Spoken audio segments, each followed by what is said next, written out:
अस्सलाम वालेकुम, मेरा नाम डॉक्टर अवैस अनवर है और फर्स्ट ईयर बायोलॉजी के अंदर हम चैप्टर नंबर 14 का एक टॉपिक डिस्कस करने लगे हैं जिसका नाम है ट्रांसलोकेशन ऑफ ऑर्गेनिक सॉल्यूट्स। पिछली वीडियोस के अंदर हमने बात की थी कि किस तरह से वाटर जो है वो मूव करके आता है सॉइल से जाइलम तक, और उसके बाद जाइलम के अंदर कैसे वाटर जो है वो against the gravity upward move करता है। इस प्रोसेस को हमने नाम दिया था असेंट ऑफ सैप का। तो बेसिकली प्लांट्स के अंदर दो चीज़ों की जो है वो लॉन्ग डिस्टेंस पे ट्रांसपोर्ट होती है। एक जो है वो वाटर और मिनरल्स की मूवमेंट होती है जो कि सॉइल से अपवर्ड जाती है लीव्स तक, और दूसरी जो मूवमेंट होती है जो कि हम डिस्कस करने लगे हैं वो होती है ऑर्गेनिक सॉल्यूट्स की। ऑर्गेनिक सॉल्यूट्स बेसिकली वो पार्टिकल्स हैं जो कि प्लांट्स बनाते हैं फोटोसिंथेसिस के ज़रिए, जिसे आप ग्लूकोज कहते हैं, और ग्लूकोज से फिर एक और तरह का मॉलिक्यूल बनाया जाता है जिसे सुक्रोज कहते हैं। अब ये जो मॉलिक्यूल्स हैं इनके अंदर एनर्जी प्रोडक्शन की एबिलिटी होती है, तो इन्हें एनर्जी तो बाकी सेल्स को सप्लाई करना होता है एनर्जी प्रोडक्शन के लिए, और कुछ एरियाज़ को सप्लाई करना होता है स्टोरेज के लिए। तो हमने देखना है कि किस तरीके से ये मूवमेंट होती है, किन चीज़ों पर डिपेंडेंट होती है और किस पाथवे के ज़रिए होती है। हमने देखा था कि जाइलम जो असेंट ऑफ सैप है, जो वाटर और मिनरल्स की मूवमेंट हो रही थी, वो जाइलम जो टिश्यूज़ हैं उनके ज़रिए हो रही थी, जिसमें दो तरह के पाइप्स थे, एक को हमने वेसल्स का नाम दिया था और एक को ट्रैकिएट्स का नाम दिया था।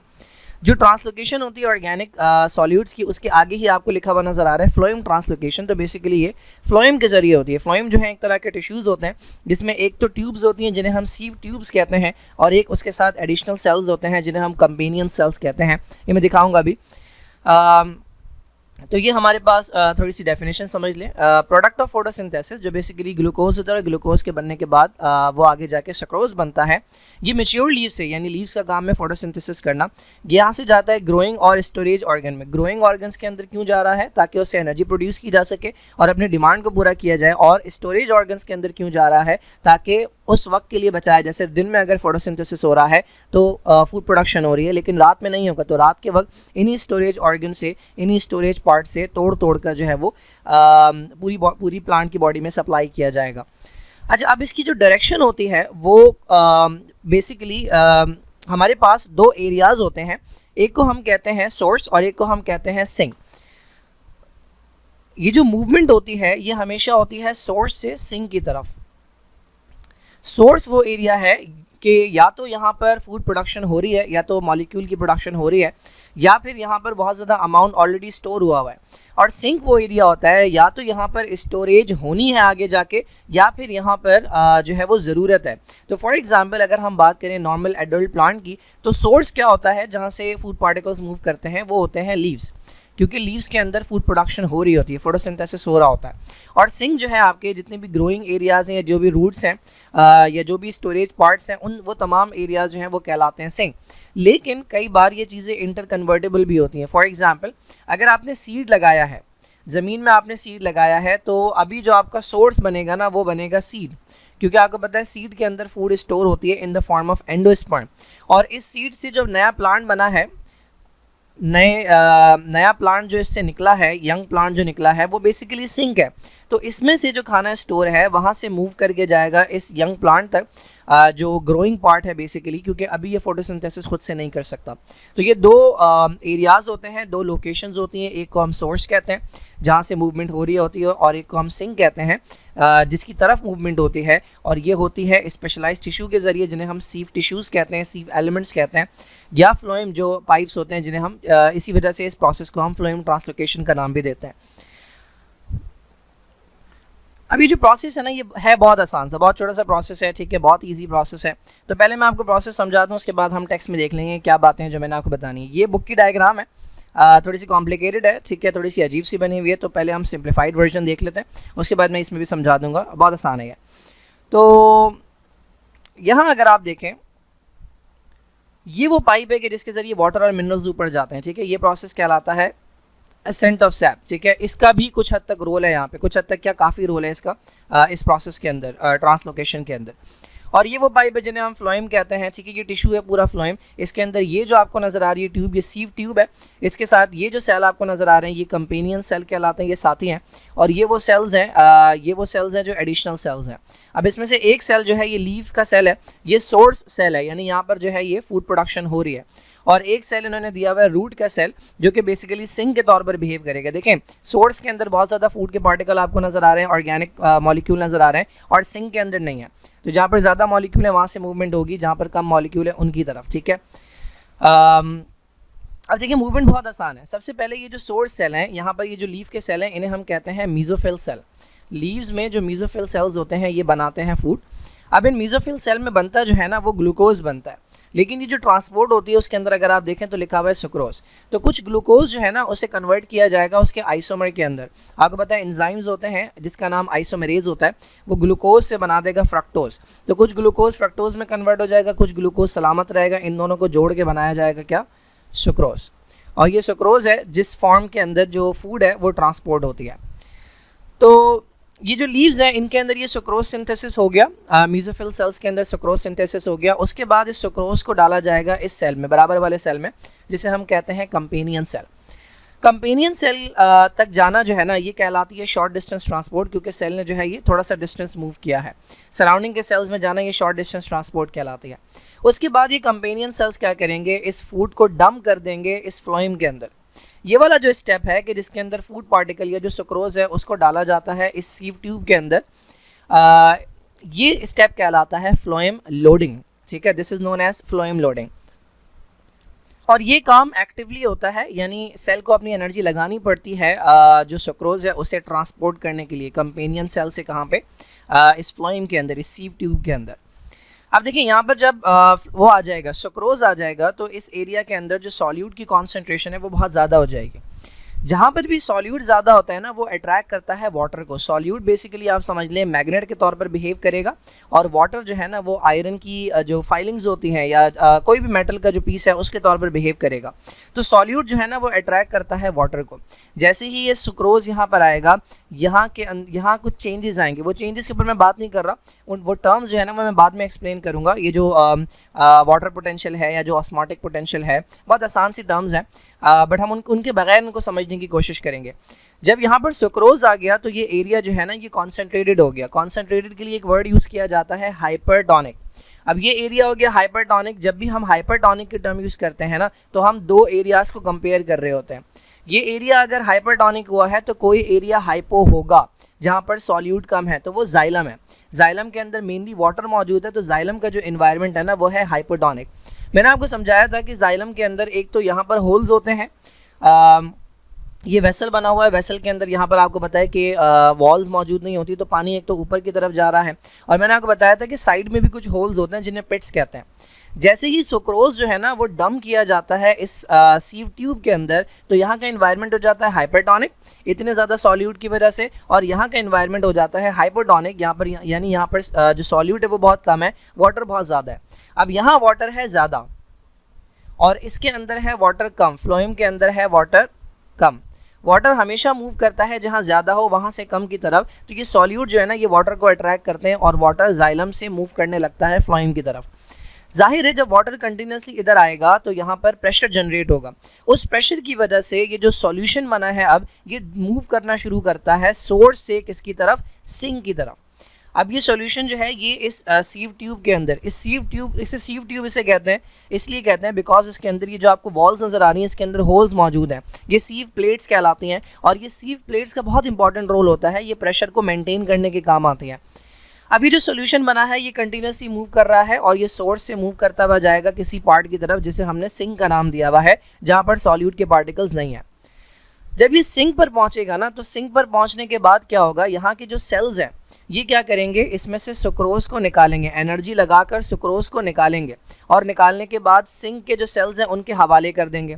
जब सीव ट्यूब में से सुक्रोज निकल जाएगा तो यहाँ का एनवायरनमेंट दोबारा क्या हो जाएगा, यहाँ का एनवायरनमेंट हाइपो हो जाएगा, यानी यहाँ पर वाटर की कॉन्सेंट्रेशन बहुत ज़्यादा हो जाएगी, वाटर की कॉन्सेंट्रेशन ज़्यादा हो जाएगी जाइलम के मुकाबले में। जाइलम के अंदर वाटर की जो कॉन्सेंट्रेशन है वो कम हो जाएगी, यानी जाइलम का एनवायरनमेंट जो है ना as compare to phloem hypertonic हो जाएगा।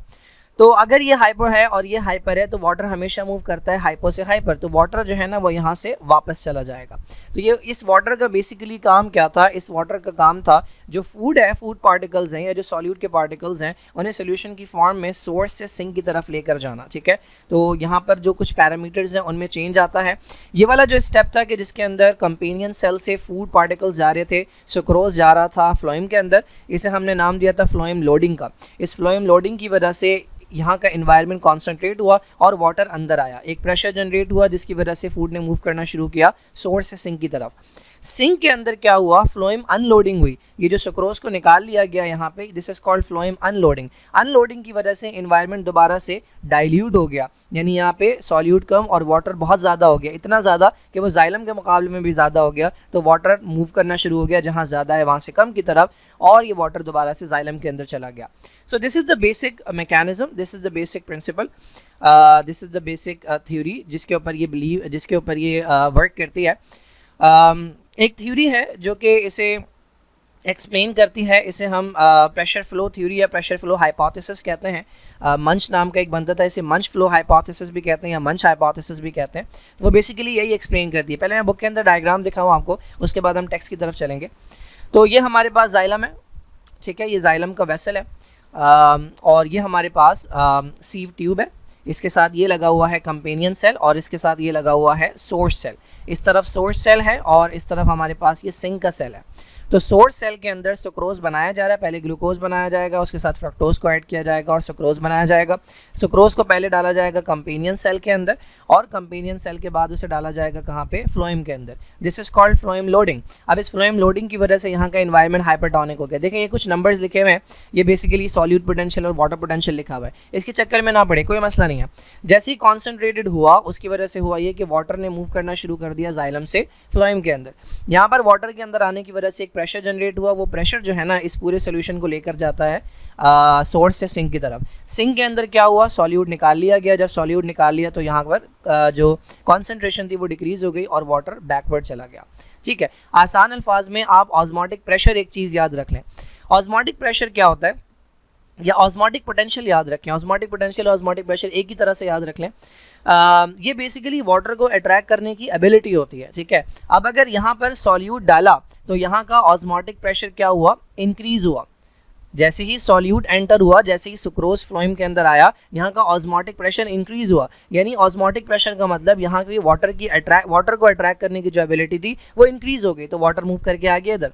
जब यहाँ पर सॉल्यूट निकाल लिया तो ऑस्मोटिक प्रेशर क्या हो गया, डिक्रीज हो गया, यानी वाटर को अट्रैक्ट करने की एबिलिटी डिक्रीज हो गई। जब एबिलिटी डिक्रीज हो गई तो वाटर रुकेगा नहीं और वाटर वापस चला जाएगा।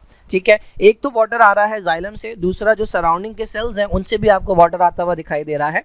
ये जो कंपेनियन सेल है इसके अंदर भी वाटर आ रहा है, जो सराउंडिंग के सेल्स हैं, क्योंकि इसके अंदर भी सुक्रोज की कॉन्सेंट्रेशन जो है वो बहुत ज़्यादा होती है। तो ये हमारे पास जो है ये प्रेशर फ्लो हाइपोथेसिस है जो कि मंच ने जो है वो एक्सप्लेन की थी। ये हमारे पास, तो ज़रा सा देख लेते हैं। अच्छा भाई, लोकेशन क्या है हमारे पास, सोर्स एंड सिंक है। ठीक है, ये फ्लोएम ट्रांसलोकेशन कहलाता है, ये सीव एलिमेंट के जरिए होता है। ये जो सोर्स एंड सिंक है ये इंटर कन्वर्टेबल है। मैंने आपको बताया कि developing and germinating seed, developing and mature leaves. मैंने आपको बताया कि जो एडल्ट प्लांट है उसके अंदर जो सोर्स है वो लीव्स है और उसके अंदर जो सीड बन रहे हैं ना वो सिंक है, क्योंकि सीड के अंदर अभी फूड जमा करनी है। लेकिन जब इस सीड को आप लगाएंगे ज़मीन में, अब ये बन जाएगा सोर्स और इससे जो लीव्स निकलेंगे वो बनेगा सिंक। ठीक है जी। अच्छा, सुक्रोज को बनाया जाता है मीजोफिल सेल्स के अंदर, मीजोफिल सेल्स के साइटोसोल में, साइटोप्लाज्म में। उसके बाद उसे डाला जाता है विसिनिटी में, बराबर वाले टिश्यू, बराबर वाले सेल्स के अंदर। ये शॉर्ट डिस्टेंस ट्रांसपोर्ट होती है। उसके बाद इन्हें डाला जाता है फ्लोएम के अंदर या सीव एलिमेंट के अंदर, जिसे फ्लोएम लोडिंग कहते हैं। इसी लोडिंग की वजह से क्या होता है, वो प्रेशर वाटर मूव करता है और वाटर की मूवमेंट की वजह से प्रेशर जनरेट होता है। पाथवे क्या हो सकते हैं, आपने पढ़े हुए ये दोनों पाथवे, एक सिम्प्लास्ट पाथवे कहलाता है और एक एपोप्लास्ट। अगर जो उसको डाला जा रहा है, क्या कहते हैं, सुक्रोज को ट्रांसपोर्ट किया जा रहा है, सोल्यूशन को ट्रांसपोर्ट किया जा रहा है, अगर तो वो उन ओपनिंग्स के ज़रिए है जो कि जहाँ पर सेल वॉल नहीं होती तो वो सिम्प्लास्ट है, और अगर वो सेल वॉल के अंदर से जा रहा है सॉल्यूशन की फॉर्म में तो वो एपोप्लास्ट है। अच्छा, उसके बाद क्या होता है भाई, जो फोटो एसिमिलेट है, यानी जो चीज़ भी आपने बनाई थी फोटोसिंथेसिस के नतीजे में, जिसे आप सुक्रोज कह रहे हैं, उसे अनलोड किया जाता है सिंक के ऊपर, उसे निकाल लिया जाता है, this is called phloem unloading. इसकी वजह से इन्वायरमेंट जो है वो डाइल्यूट हो जाता है और वाटर वापस चला जाता है। अब इसकी जो फोर्स है, कहाँ गया, जो ड्राइविंग फोर्स है, जो सोल्यूशन को लेकर जा रही है सोर्स से सिंक की तरफ, वो जो फोर्स है वो बेसिकली इन्हीं दो प्रोसेसेस की वजह से आती है, फ्लोएम लोडिंग और अनलोडिंग की वजह से, क्योंकि लोडिंग की वजह से एनवायरनमेंट कॉन्सेंट्रेटेड होता है और अनलोडिंग की वजह से दोबारा डाइल्यूट हो जाता है। अब ये हमारे पास मैकेनिज्म प्रेशर फ्लो हाइपोथेसिस है, जो कि मंच साहब ने जो है वो दी थी। अब ये प्रेशर फ्लो हाइपोथेसिस क्या कहती है कि भाई एक प्रेशर ग्रेडियंट जो है ना वो डेवलप होता है सोर्स और सिंक के दरमियान में, ठीक है। सोर्स में जो प्रेशर है वो ज़्यादा होता है, सिंक के अंदर जो प्रेशर है वो कम होता है, और इसी प्रेशर के चेंज की वजह से, इसी प्रेशर के डिफरेंस की वजह से जो मूवमेंट होती है वो सोर्स से सिंक की तरफ होती है। प्रेशर कैसे हाई होता है सोर्स के अंदर, उसका रीज़न है कि यहाँ पर होती है फ्लोएम लोडिंग। फ्लोएम लोडिंग के नतीजे में जो है वो यहाँ का क्या इंक्रीज़ होता है, देखिए वाटर पोटेंशियल डिक्रीज़ हो रहा है, वाटर पोटेंशियल को भूल जाए, क्या इंक्रीज़ होता है, ऑस्मोटिक पोटेंशियल या ऑस्मोटिक प्रेशर। तो ऑस्मोटिक पोटेंशियल या ऑस्मोटिक प्रेशर बढ़ता है, इसकी वजह से वाटर एंटर होता है, वाटर एंटर होने की वजह से एक प्रेशर जनरेट होता है, और यही प्रेशर जो है वो फ्लो करवाता है पूरे के पूरे सोल्यूशन को। सिंक के अंदर क्या होता है भाई, फ्लोएम अनलोडिंग होती है, जिसकी वजह से लो ऑस्मोटिक प्रेशर डेवलप होता है। इस लो ऑस्मोटिक प्रेशर की वजह से जो वाटर है वो फ्लोएम में ज़्यादा हो गया और जाइलम में कम हो गया, तो ये वापस चला जाता है, ठीक है जी।